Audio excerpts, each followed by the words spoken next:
We went 460 on the street in this thing, but I'm telling you, I would never do it again. Put it together, that was pinched in there. Man, that definitely dented in, so that had to be torqued pretty hard with that in there. Tom Bailey, our current overall leader. This is 6 Seconds 1.0. Tom Bailey's win at Drag Week 2018.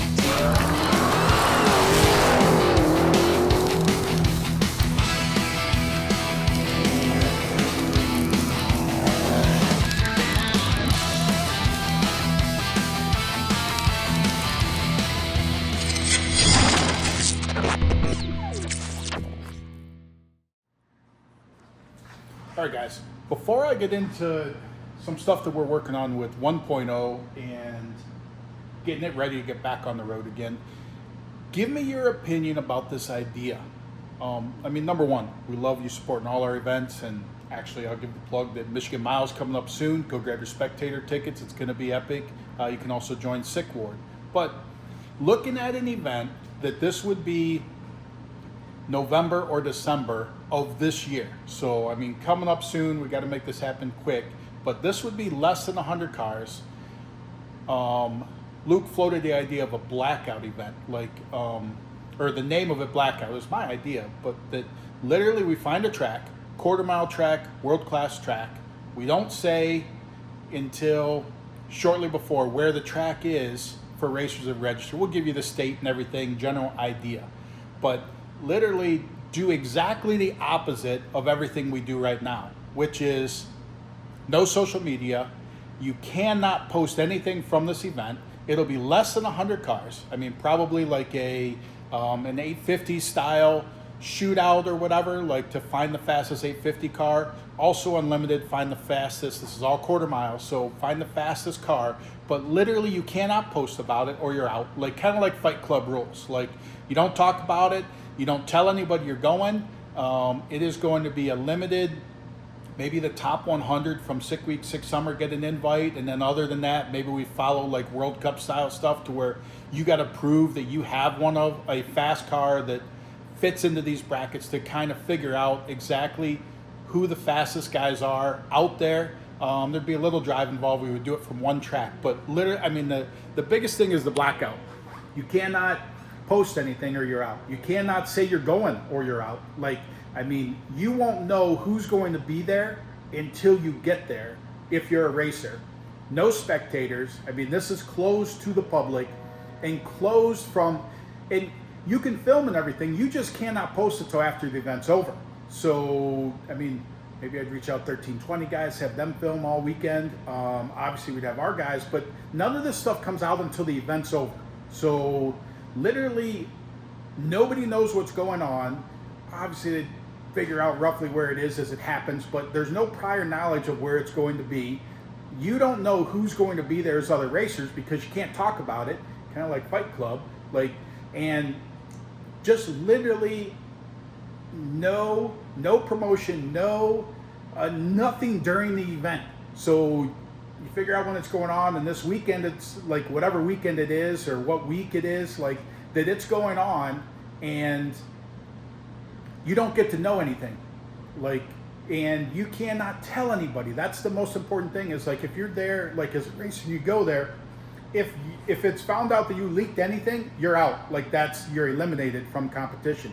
I don't know how we best police that or work that out.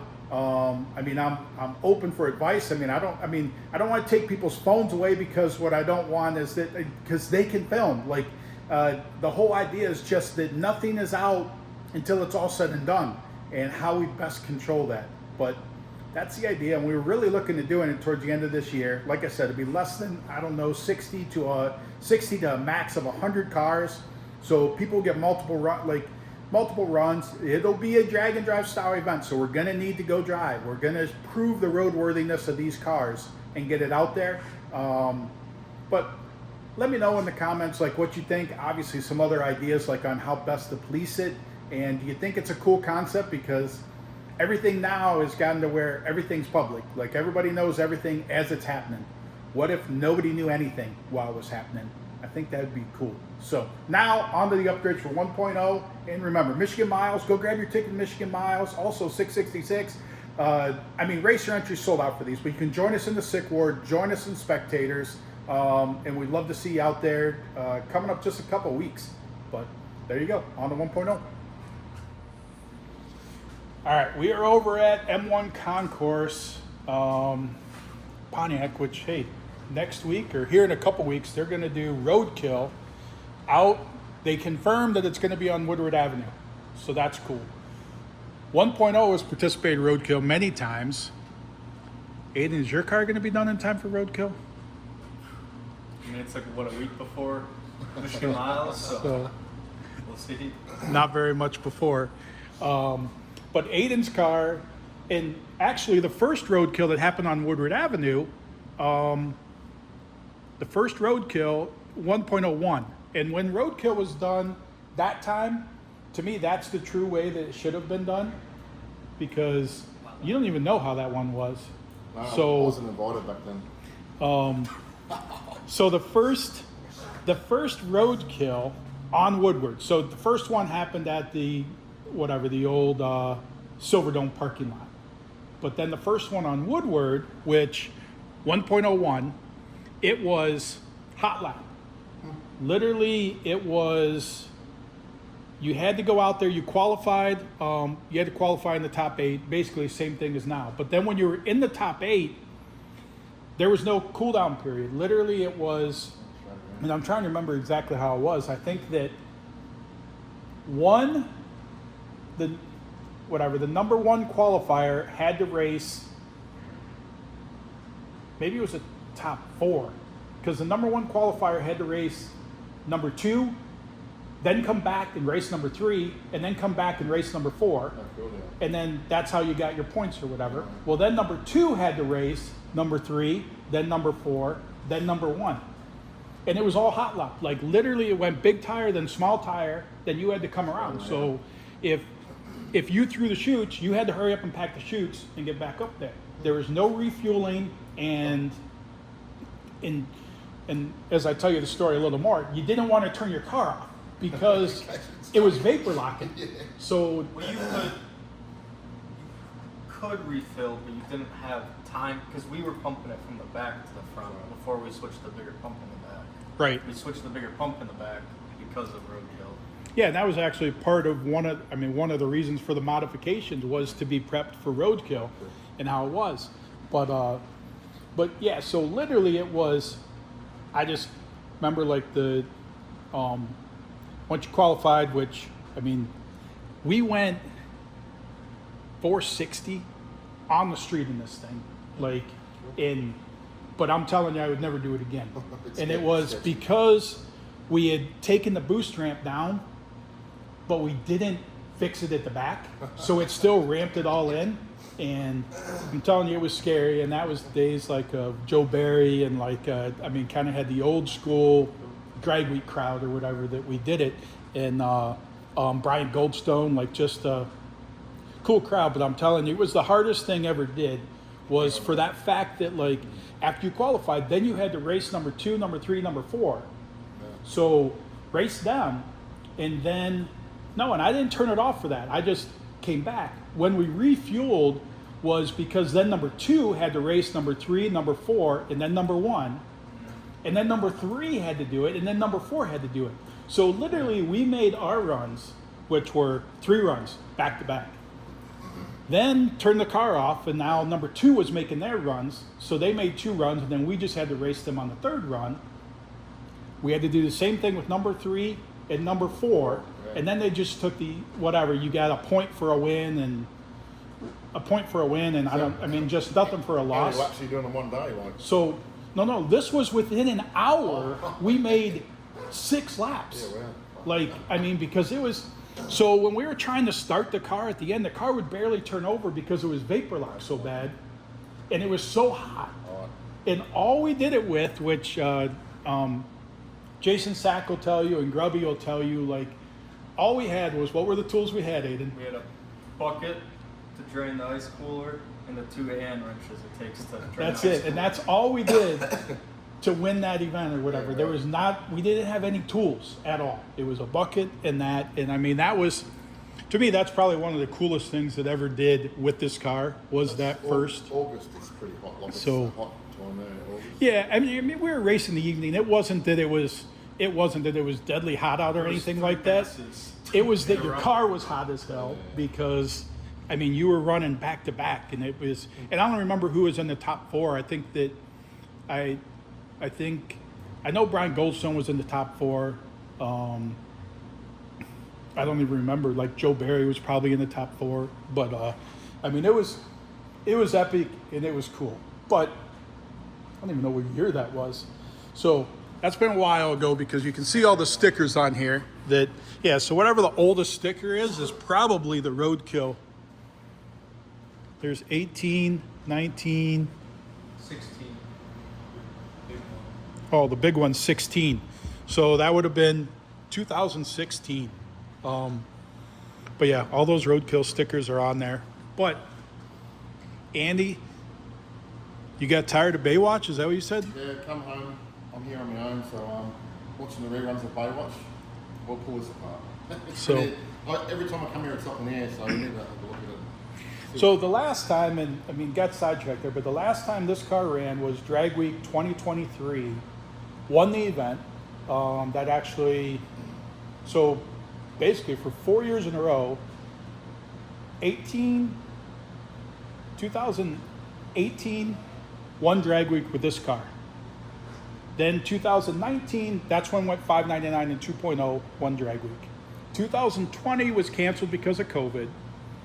And then 2021, I had COVID, so like couldn't race Drag Week.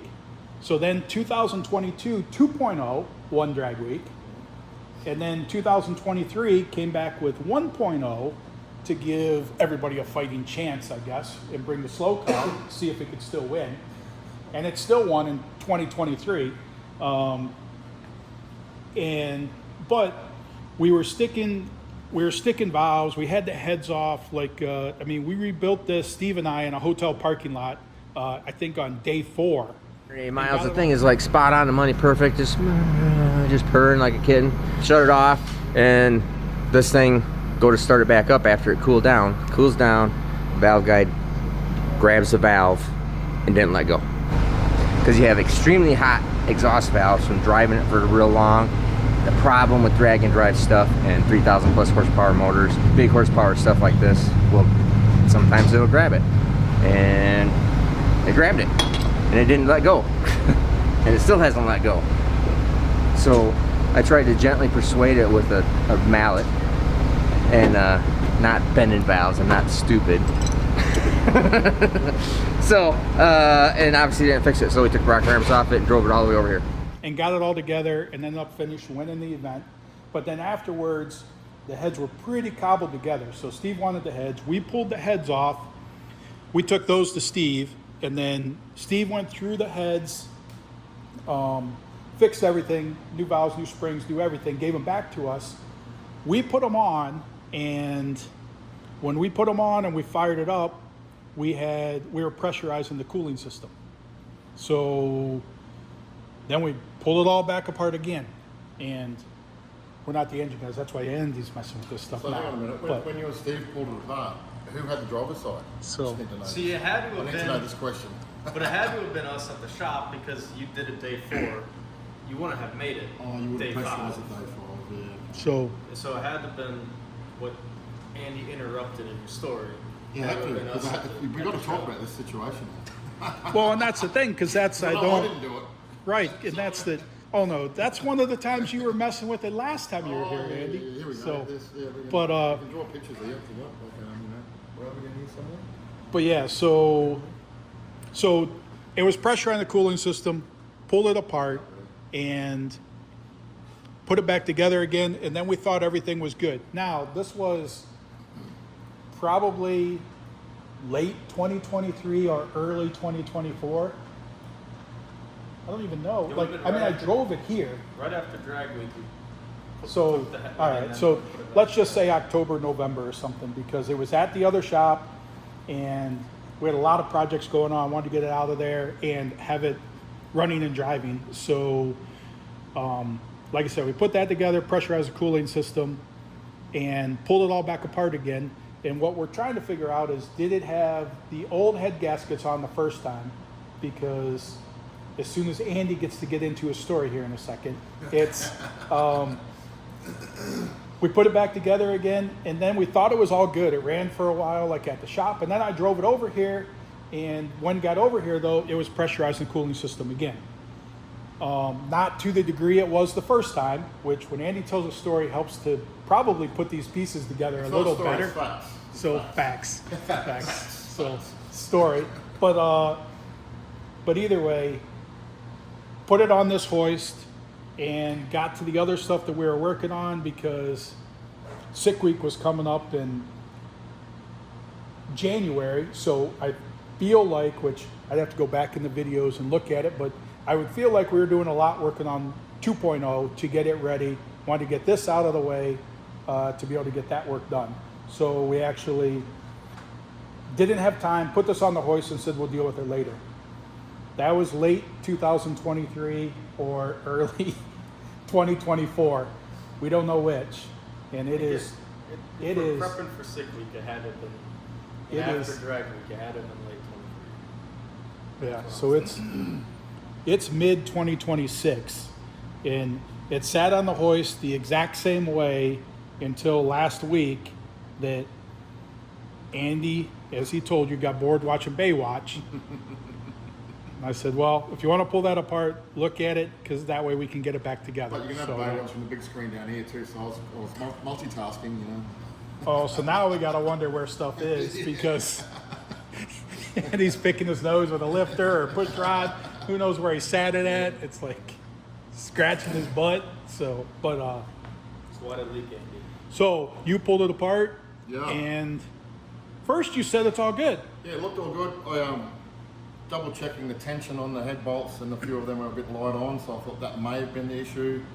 So not disturbing the head gaskets, looking for a path where the water's been, and it was a little bit wet around the corner there, and yeah, that's what we found. So what'd you find? It's some bit of jewelry or something, I don't know. That's a bracket for the dipstick on the driver's side. So the dipstick is right here, and then there's the bracket, which I don't know if you guys can see it or not, but there's definitely indentation there. man, that definitely dented in, so that had to be torqued pretty hard with that in there. Well, the head was deeper, yeah. So, Yeah. so what we're assuming Never assume.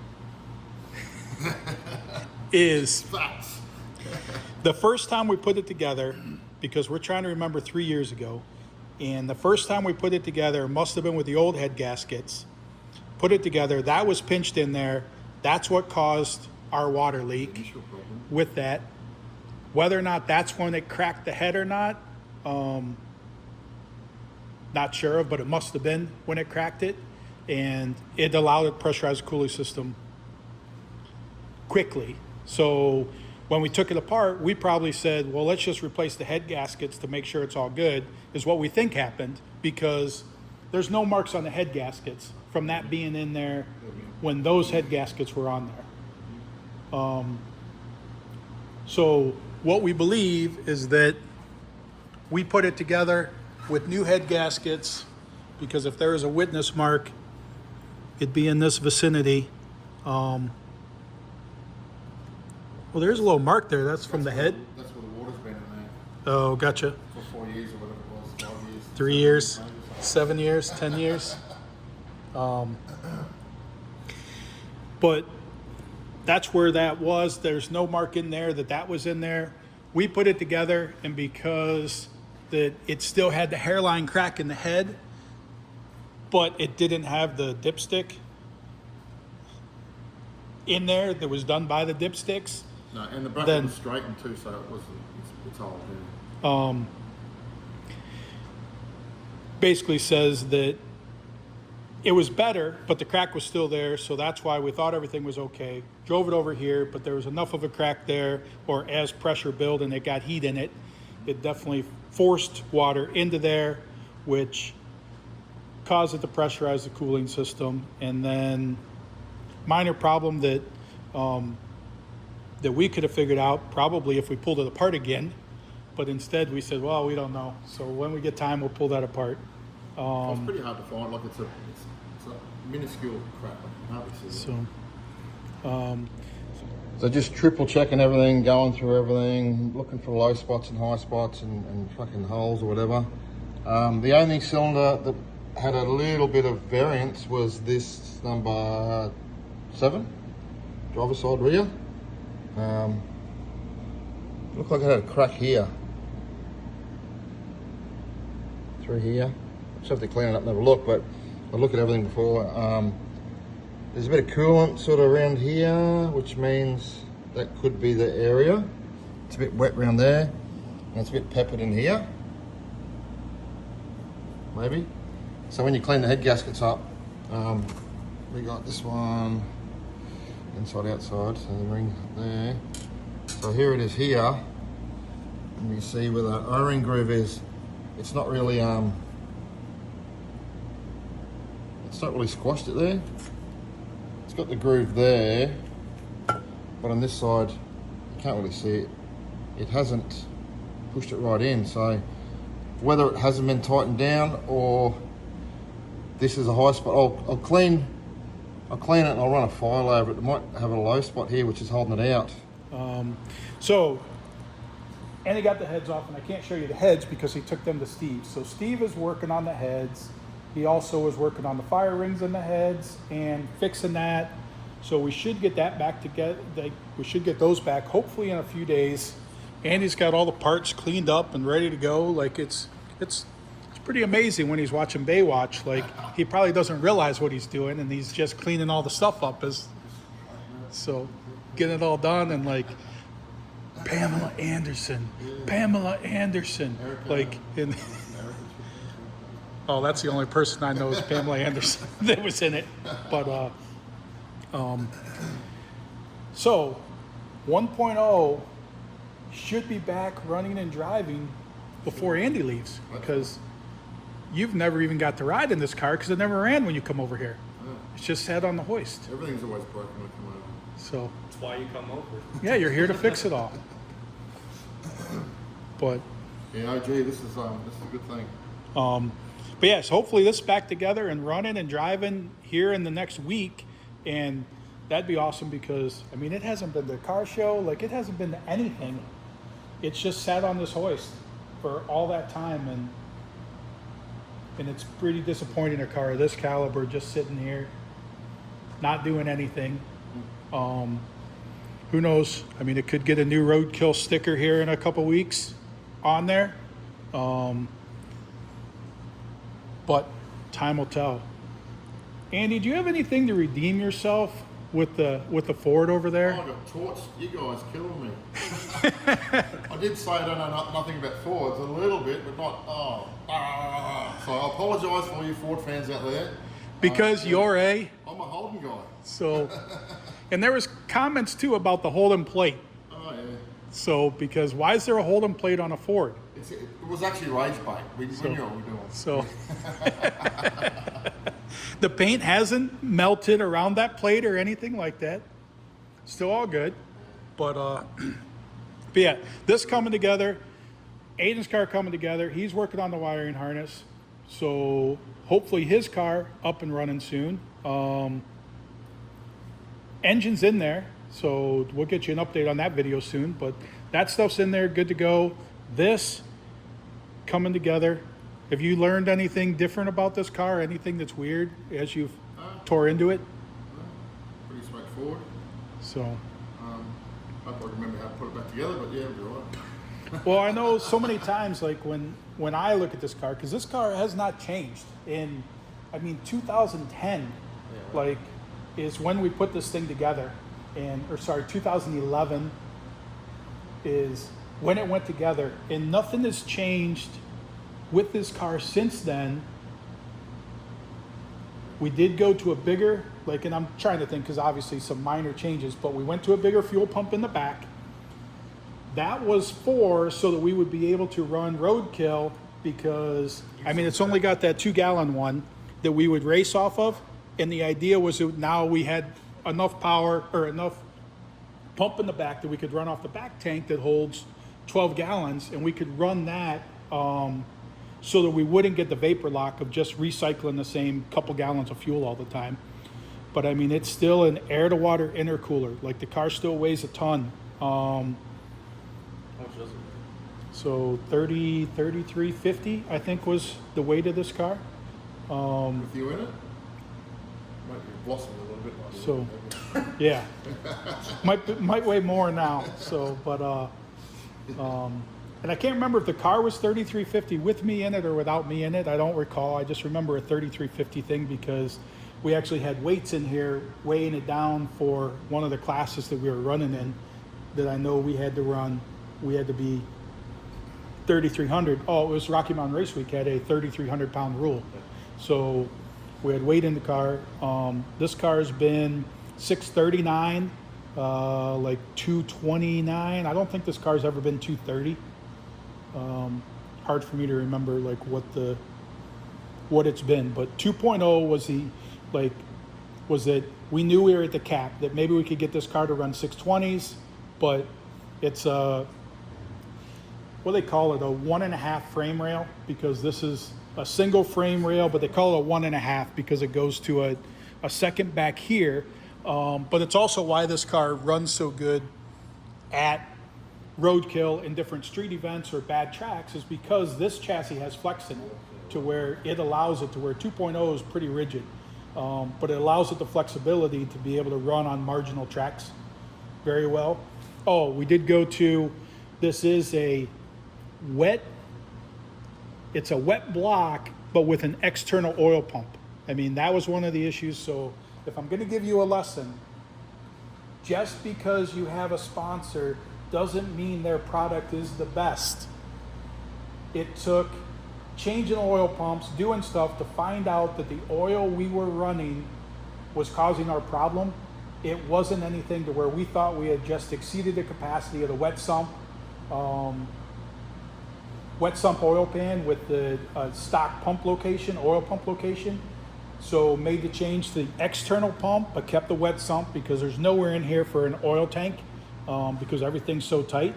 But we went to that, still had the same problem, ended up determining it cost me 3 races, cost me 3 events of eating up bearings because the oil, even though it had, everything was great, in turbocharged applications, the way it heated the oil would separate and its lubrication properties went away.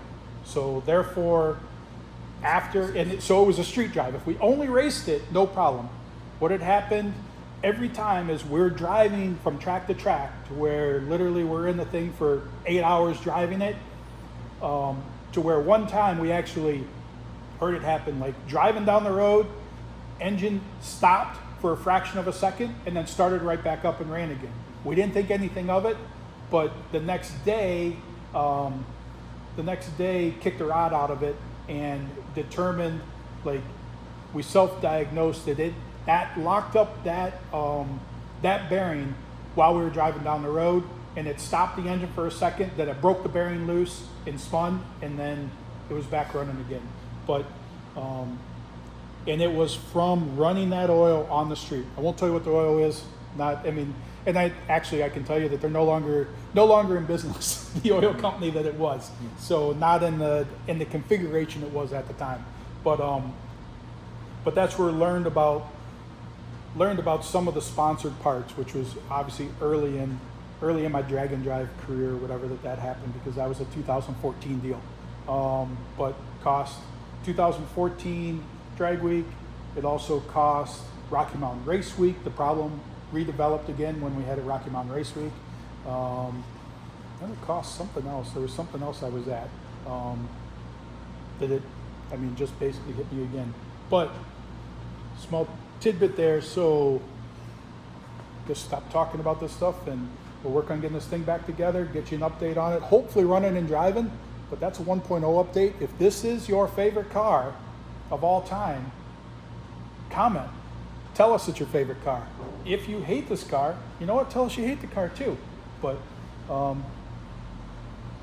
there you go. I guess we're out. Anything, final words, Andy? I got boobs on the car here. Oh, so, is that from watching Baywatch? Yeah, so that's just So you were just marking at the time you were watching which way their just nipple was to pointing? left or right, whether So- they were laying on the ski or But, all right, well, that's a wrap on this. We're waiting for the heads to get back from Steve. We'll get that back together. Gotta get back to the shop and get working back on Aiden's car so that that thing can be ready because Michigan Miles is coming up. So, reminds me, go grab your ticket to Michigan Miles. Come see Aiden defend his title because you were the overall winner of Michigan Miles last year. Aiden has an orange helmet as an overall winner. I do not have one. So, so he's got that on me, and he put on a hell of a performance last year at Michigan Miles. Now he's looking at licking everybody again, but going faster. So 4's in the 8th instead of 5's in the 8th. I was lucky to win last. I wasn't the fastest car. I just was able to go fastest on Marginal tracks. On marginal tracks. So That's where, like, all you Deal brothers, Steve, all you radio gay guys or whatever that have that you're all about those radio cars. A big tire car is going to beat you in a lot of conditions if someone's not giving you flypaper. Michigan Miles, there is no flypaper. Got to go to marginal tracks. And big tires rule. big old gumboots. So, all right, we're out.